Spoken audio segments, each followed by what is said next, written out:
Okay, let's start the next session. So here we are saying Hindi बोलना sorry. Okay, सो यहाँ पे बात कर रहे हैं covariant return type in Java. Covariant return type in Java क्या होता है? ठीक है, क्या मैं इसे मैक्सिमाइज कर सकता हूँ? कर सकता हूँ यार. तो यहाँ पे रखते हैं. ठीक है. अच्छा, आप लोग को मेरा फेस देखिए क्या ही मिलेगा छोटा कर. तो बात करते हैं कोवेरिएंट रिटर्न टाइप इन जावा. वो क्या होता है?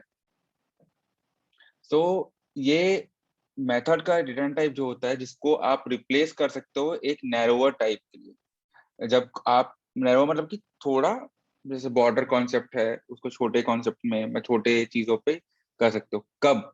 जब ये जो मेथड है ये ओवर रिडन हो रहा है दूसरे क्लास से, सब क्लास से. ओके, सपोज कर लो कि आपका एक क्लास है ए जो कि जो कि सुपर क्लास है. ठीक है. और उसके बाद आपका क्लास है बी जो कि उस सुपर क्लास का चाइल्ड क्लास है. फिर आपके दोनों ए में और बी में गेट मेथड है. तो जो गेट मेथड है ए का, वो ए का इंस्टेंस रिटर्न करेगा और गेट मेथड बी का है वो बी का इंस्टेंस रिटर्न करेगा. तो अब वो क्या हो रहा है कि क्लास बी जो है वो गेट मेथड को ओवरराइड कर देता है. लेकिन सपोज समझो कि रिटर्न टाइप जो है वो डिफरेंट है. तो जावा 5 के पहले क्या था कि कोई भी मेथड जो पेरेंट क्लास का मेथड को अगर ओवरराइड कर रहा है तो उसका रिटर्न टाइप जो है वो सेम होना चाहिए. लेकिन जावा 5 के बाद में ये चीजें थोड़ी चेंज हो गई है, पूरी तरह से नहीं कि आप इंट और स्ट्रिंग नहीं कर सकते.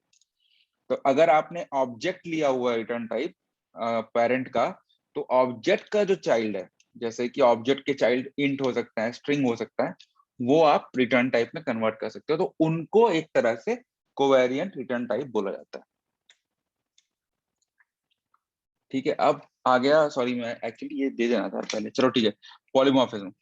तो what is run time polymorphism और डायनेमिक पॉलीमॉर्फिज्म? हम लोग बता चुके हैं कि पॉलीमॉर्फिज्म मतलब मल्टीपल फॉर्म्स, है ना.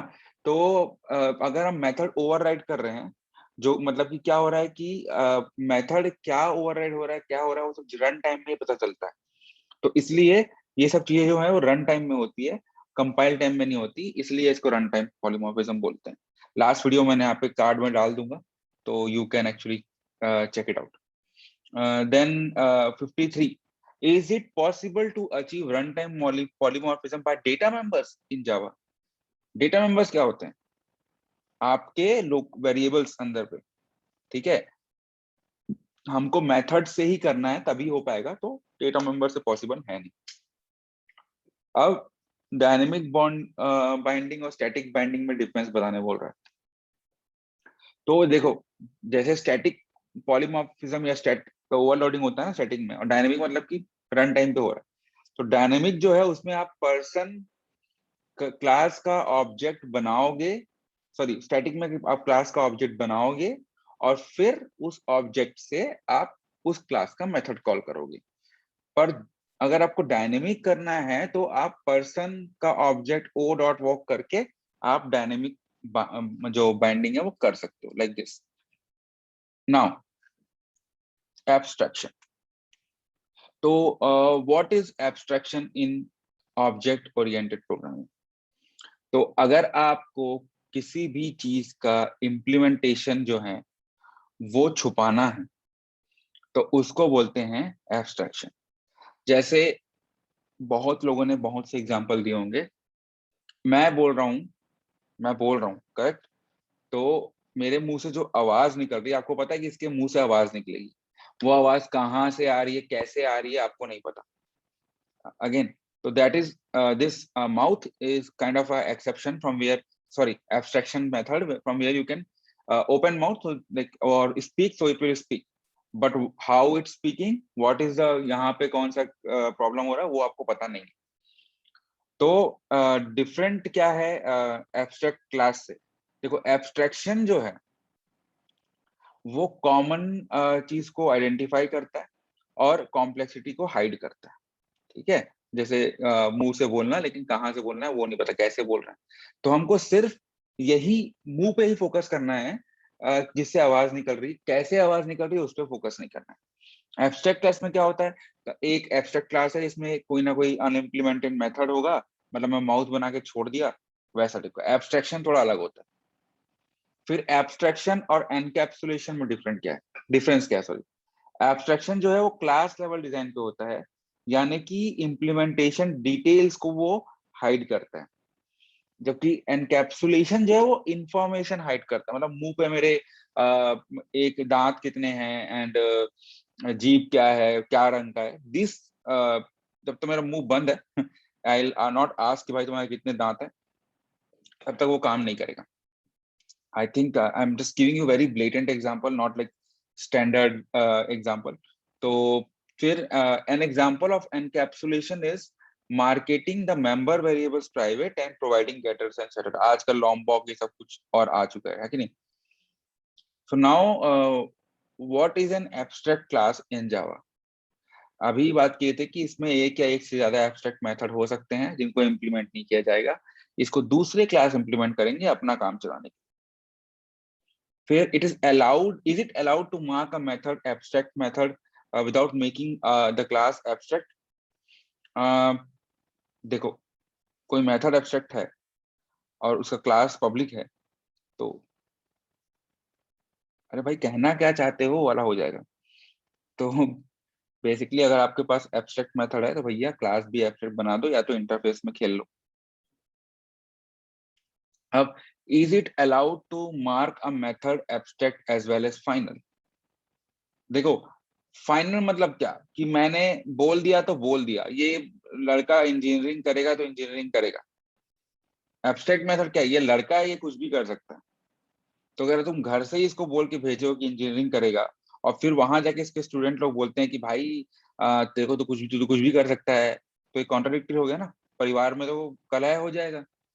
तो वैसे ही कि अगर आपको फाइनल मार्क करना है तो भैया एब्स्ट्रैक्ट का कोई काम नहीं है, बिकॉज एब्स्ट्रैक्ट मैटर को आपका चाइल्ड क्लास बोलेगा कि भाई मेरे को तो इंजीनियर नहीं डॉक्टर बनना था, तुम तो इंजीनियरिंग लेके आ रहे हो, यहाँ से कैसे चलेगा करके। ठीक है।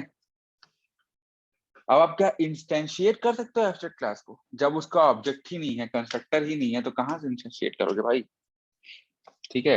इंटरफेस क्या है, पता है कि एक एब्स्ट्रैक्ट टाइप का ब्लूप्रिंट है क्लास का, और इसमें आपके जितने भी मेथड्स हैं वो एब्स्ट्रैक्ट रहेंगे, ये नहीं कि अनइम्प्लीमेंट कर सकते हो, और आपको उसको इम्प्लीमेंट करना ही पड़ेगा। जावा 8 अलग से आएगा, बाद में बात करेंगे, जावा 7 तक की बात कर रहा हूँ मैं यहाँ। तो यहाँ पे मेथड सिग्नेचर है और कांस्टेंट डिक्लेरेशन है। अब क्या हम इंटरफेस को स्टैटिक बना सकते हैं, मेथड को, मतलब नॉट इंटरफेस, सॉरी, मेथड को बना सकते हैं? तो हाँ, we can. As I told you, after Java 8, we can define static and default methods in an interface. ठीक है। और Java 8 के पहले ये पॉसिबल नहीं था। अब इंटरफेस को फाइनल क्यों नहीं मार्क कर सकते, सिंपल सी बात है। ठीक है, इंजीनियरिंग करने जा रहा है, डॉक्टर बनना है, तो मार्कर इंटरफेस क्या होता है भाई, मार्कर इंटरफेस ये होते हैं कि बस उसको मार के बनाया गया इंटरफेस। ठीक है, और कुछ काम नहीं है उसका। तो मतलब कि उसका कोई डेटा मेंबर से मेथड नहीं है, तुम बस मार के बोल रहे तू इंटरफेस आज। ठीक है, तो बेसिकली आपको सीरियलाइजेबल, क्लोनेबल, रिमोट, ये सब का नाम है मार्कर इंटरफेस। तो कुछ अंदर में कुछ है नहीं, खोखला एकदम।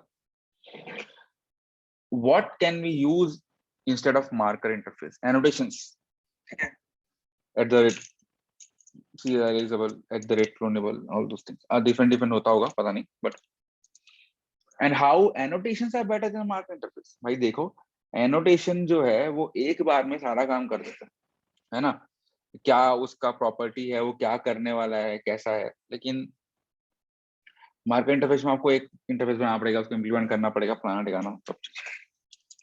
फिर अब सिंपल ये क्वेश्चन, अगर आप बेसिक मतलब अभी अभी फ्रेशर हो और आप कॉलेज के लिए प्रिपेयर कर रहे हो या कुछ कर रहे हो, तो आपको ये क्वेश्चन पूछेगा ही। तो इसका सिंपल सिंपल आंसर नहीं होता, पर बहुत ही सिंपल आंसर होता है। I am contradicting my own words, but ठीक है। डिफरेंस क्या है, एब्स्ट्रैक्ट क्लास के अंदर इम्प्लीमेंटेशन भी हो सकती है और अनइम्प्लीमेंटेशन भी हो सकती है। यानी कि आपके पास एक या एक से ज्यादा अनइम्प्लीमेंटेड मेथड हो सकते हैं और इम्प्लीमेंटेड मेथड भी हो सकते हैं। इंटरफेस में सिर्फ एब्स्ट्रैक्ट मेथड हो सकते हैं। जावा 8 के बाद आप स्टैटिक और डिफॉल्ट भी रख सकते हो। ठीक है। अब एब्स्ट्रैक्ट क्लास के पास इंस्टेंस मेंबर वेरिएबल हो सकते हैं, जबकि इंटरफेस के पास नहीं हो सकते। इंटरफेस के पास सिर्फ कांस्टेंट हो सकते हैं। ठीक है। फिर एब्स्ट्रैक्ट क्लास के पास कंस्ट्रक्टर हो सकता है। ओ सॉरी मैन, आई थिंक मैंने पहले बोल दिया कंस्ट्रक्टर नहीं हो सकता। I am extremely sorry for that. थोड़ा फ्लो में निकल गया। इंटरफेस के पास कंस्ट्रक्टर नहीं है। ठीक है। इसको कोई ना कोई दूसरा क्लास इंप्लीमेंट करना चाहिए। अब a class can extend only one abstract class. A class can implement more than one interface. वो जो डायमंड मैटर था वो अभी आएगा शायद तक नहीं थे।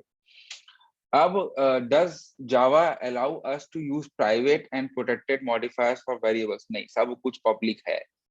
इंटरफेस सब पब्लिक है। ठीक है। उसके बाद लेट मी जस्ट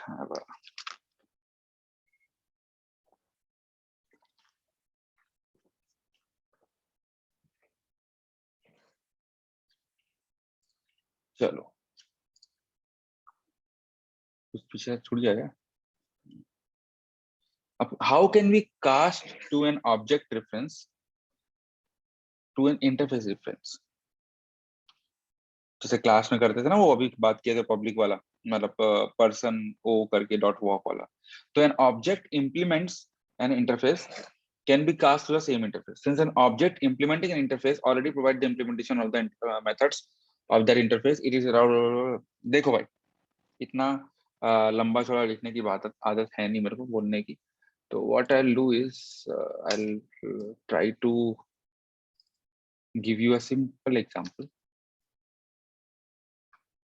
कि जैसे क्लास ए है, वो एक इंटरफेस आई। मेरे पास इसका जवाब नहीं है। मैं तो आपको बोल रही हूँ आपसे बात। Alexa stop. I am sorry for that. ठीक है। तो देखो, एक क्लास है, एक इंटरफेस है। क्लास ए इंटरफेस आई को इम्प्लीमेंट कर रहा है। तो क्लास ए इंटरफेस आई को इम्प्लीमेंट कर चुका है ना। तो अब उसका ऑब्जेक्ट कास्टिंग हो सकती है। ठीक है। तो फाइनल, आप क्या फाइनल वेरिएबल की वैल्यू चेंज कर सकते हैं? नहीं। क्या किसी क्लास का फाइनल मार्क कर सकते हैं? हाँ। फिर क्या भाई, हाँ।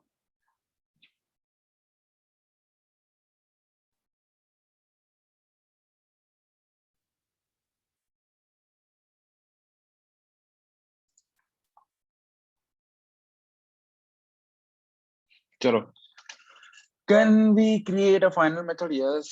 यस है ना, मैं गलत बोल रहा हूँ?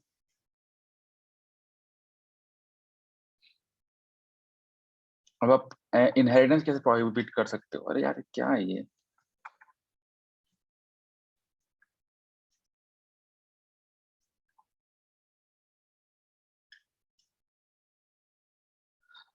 देखो, how can be prohibit inheritance? आप क्लास को फाइनल मार्क कर दो, कुछ नहीं हो पाएगा।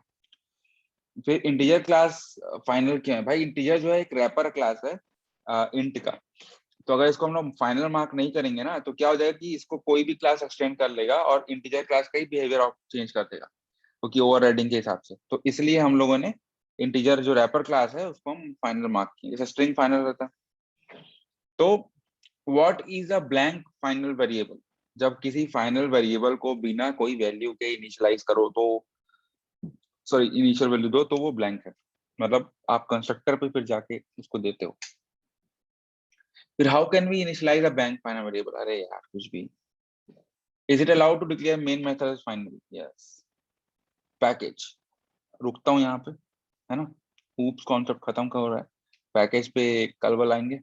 अभी आज काफी ज्यादा हो गया। सो आई होप आप लोगों को पसंद आया हो, और नहीं आया होगा तो बताओ यार क्या चेंज करना है। बाकी तो ठीक। ठीक है, फिर मिलते हैं। Bye bye.